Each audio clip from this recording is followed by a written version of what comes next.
ओम शांति। आज 18 मई 2024 की बाबा के महावाक्य हैं। रोज़ बाबा हम बच्चों को आत्मा का भोजन देते हैं, जैसे आप रोज़ शरीर का भोजन देते हैं, ऐसे बाबा भी हम बच्चों को ये आत्मा का भोजन ज्ञान देते हैं। जब भोजन पेट में जाता है तो जो भी शरीर के अंदर के जो भी यंत्र हैं वो सब उससे अपना रस निकाल करके शरीर को शक्ति देते हैं। जैसे हमारा सभी का शरीर कैसा बनता है, शक्तिशाली बनता है। ऐसे ही बाबा जो ज्ञान देते हैं उस ज्ञान का चिंतन मनन करने से आत्मा शक्तिशाली बन जाती है।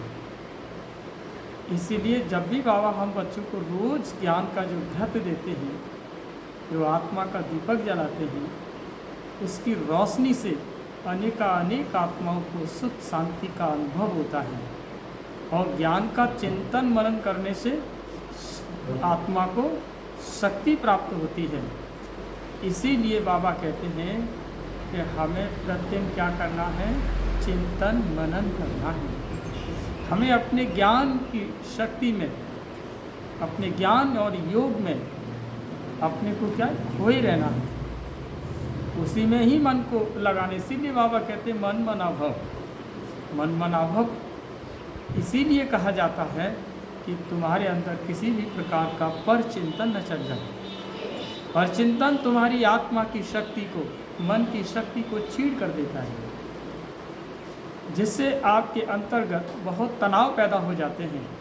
संकल्प का एक व्यर्थ तूफान अंदर पैदा हो जाता है।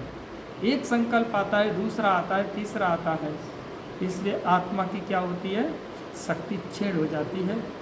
इसीलिए बाबा कहते हैं बच्चे स्टॉप लगाना सीखो। मन की एकाग्रता, तुरंत अपने आप को चेक करो और चेकर बनो, फिर उसे चेंज करो। क्या सोचते हुए कि अगर मैं ऐसे ही चलता रहा तो मेरे मन की शक्ति बहुत क्षीण हो जाएगी।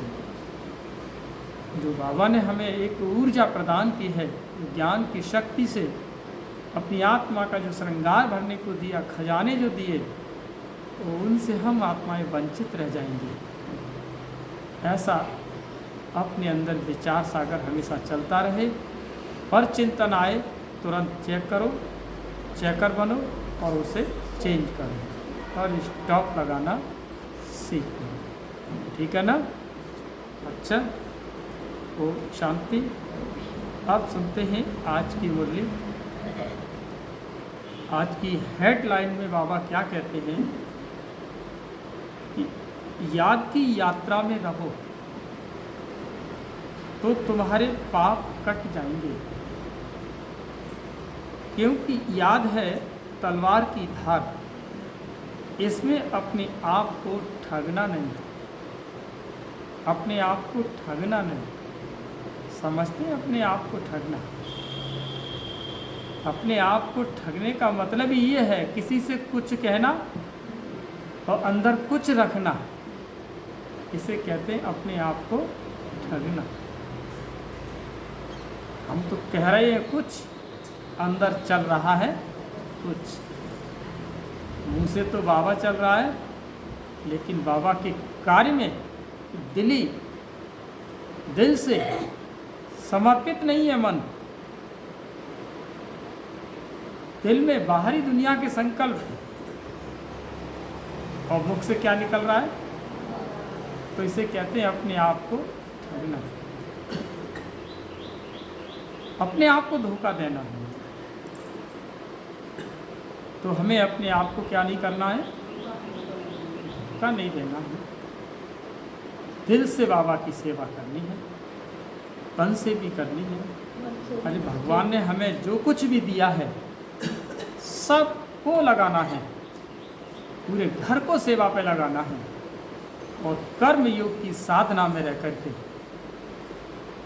अपनी जीविका का उपार्जन भी करना है और बाकी समय पर हमें क्या करना है, बाबा की सेवा में फैल जाओ, निकल जाओ, फरिश्ते बन जाओ, तभी संसार को कुछ दे पाओगे, तभी बाबा से कुछ ले पाओगे। अन्यथा अपने आप को बाबा तो यहाँ से कहते रहे लेकिन प्राप्ति नहीं।